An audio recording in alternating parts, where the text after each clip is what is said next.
A boy named Makoto lived an ordinary life as a high schooler when he suddenly gets summoned in front of a deity, who introduces himself as Tsukayomi, the ruler of the realm of night, explaining how he summoned him here to turn him into a hero and hand him over to a goddess of another world.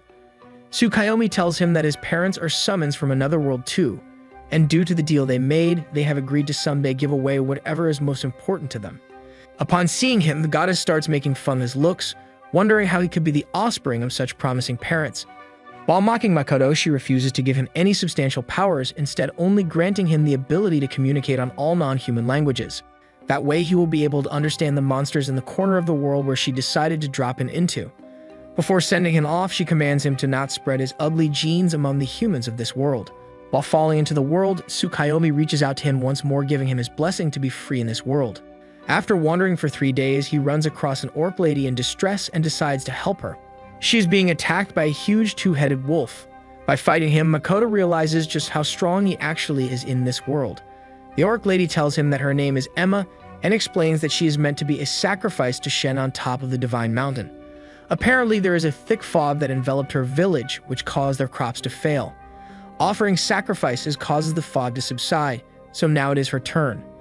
She leads Makoto to a resting place where he is the topic of conversation among the other orcs.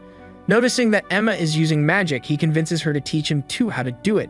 His ability to use magic is so great that it amazes Emma, who wonders just how high of a level he is.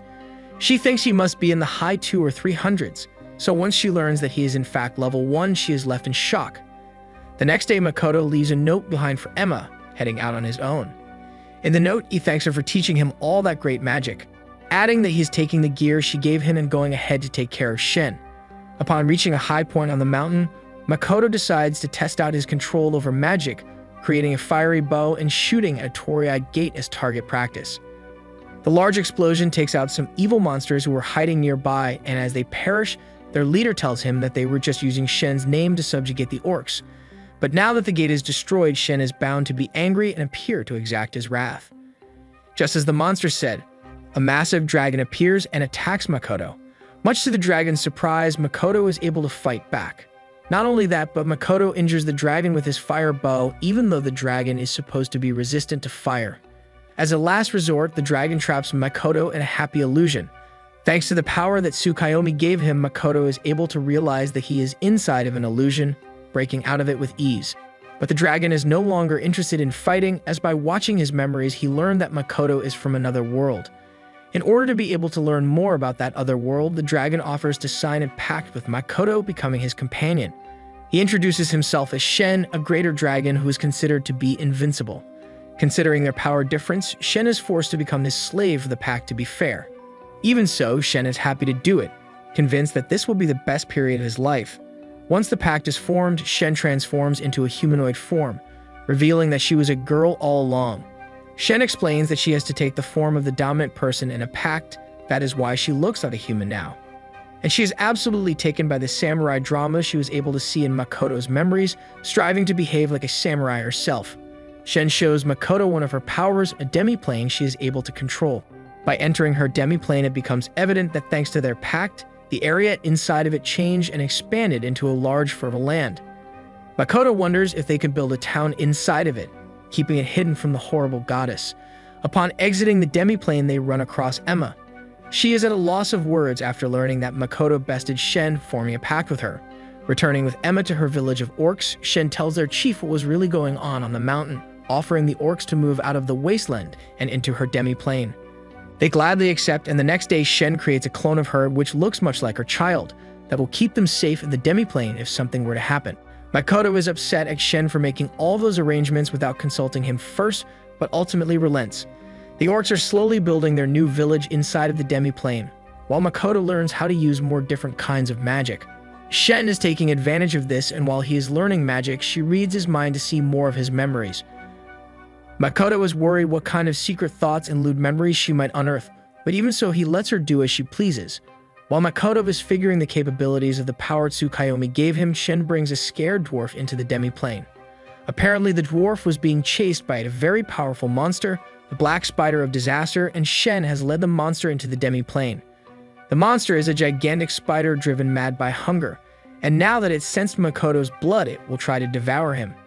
Shen tells him that she tried to reason with the monster at one point in the past. The hunger has driven it completely mad, which resulted in her having to fight it, and after dealing some damage, the spider fled. Taking this into account, Makoto starts fighting the spider with all the new techniques he acquired, but the spider's regeneration is making it impossible for Makoto to kill it. Eventually, it ends up getting a bite out of Makoto, which sends Makoto into a frenzy. Releasing all of his magical power, he obliterates the spider, but even that proves to not be enough. As Makoto falls onto the ground, exhausted and unconscious from his endeavor, the spider regenerates once again. Instead of devouring Makoto, it turns out the spider has developed a fondness towards him because of his tasty blood and all the pain he is able to inflict to it. Shen jumps in, separating Makoto from the spider. Realizing that Makoto's blood satiated the spider's hunger, making it able to reason again, she makes the spider remember who she is, explaining how she formed a pact with Makoto. She adds that Makoto is powerful enough to command both of them at once, so it should enter a pact with him too. Without Makoto's knowledge or consent, Shen forms a pact between him and the spider, which causes the spider to transform into a beautiful humanoid lady as well. After regaining consciousness, Makoto is shocked to learn that he has gained yet another beautiful servant. The dwarf that got saved by Shen is grateful for their kindness, asking if his people could also leave the wasteland and settle the demi-plane. Makoto quickly accepts them, while Shen sets up the rules they will need to follow.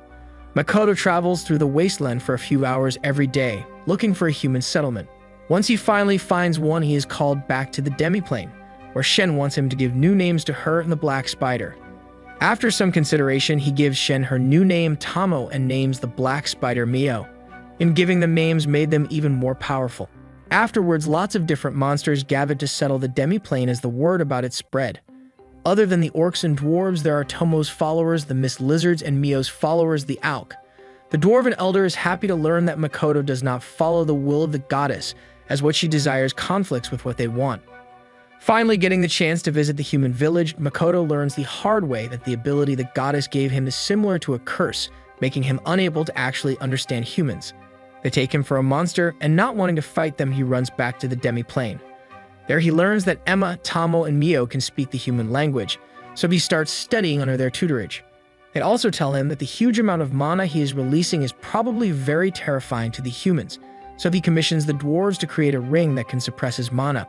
After some trial and error, the ring is finished, but his skills with the human language are not going well. While he is able to understand, read, and write, his pronunciation is way off. In order to compensate for that, he decides to communicate by writing magical letters. And so, under the guise of being traveling merchants, Makoto, Mio, and Tamo enter the human village.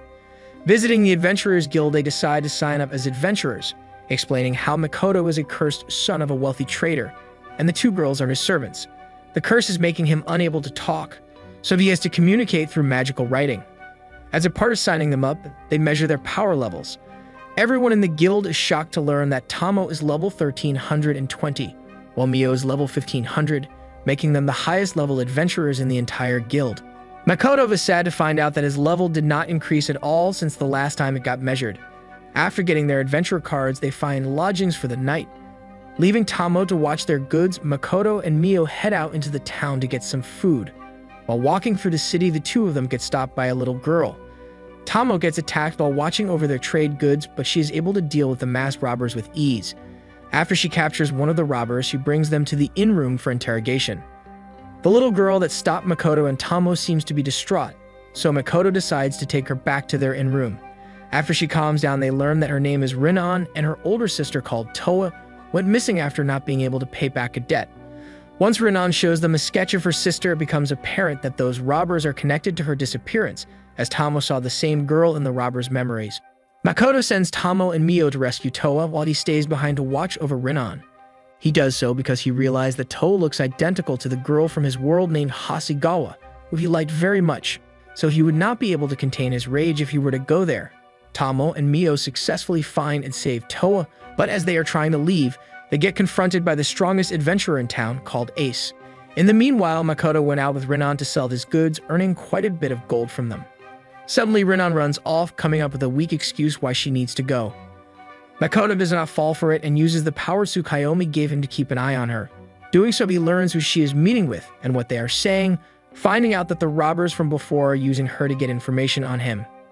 Hearing how she is now forced to steal the gold he earned from him makes Makoto even more upset. The leader of the robbers joins up with Ace, who seems to be in charge of the whole criminal operation going on in this town. Ace makes the mistake of bad-mouthing Makoto in front of Tamo and Mio, who get enraged and pummel him senseless. In the process, they take out all the robbers who were with him, freeing other adventurers that they had held captive. Rinon is struggling with her new mission, reluctant to steal from the person who is so kind to her. Makoto comes up to her and comforts her, reassuring her that everything will be okay. The fight against the robbers turns into a competition between Tamo and Mio, and they end up destroying the entire town while showing off how much damage they can cause. Hey, thank you for staying all the way till the end. If you enjoyed the video, give it a like. It takes only a second, but it means everything to us. Have a great day and see you in the next video.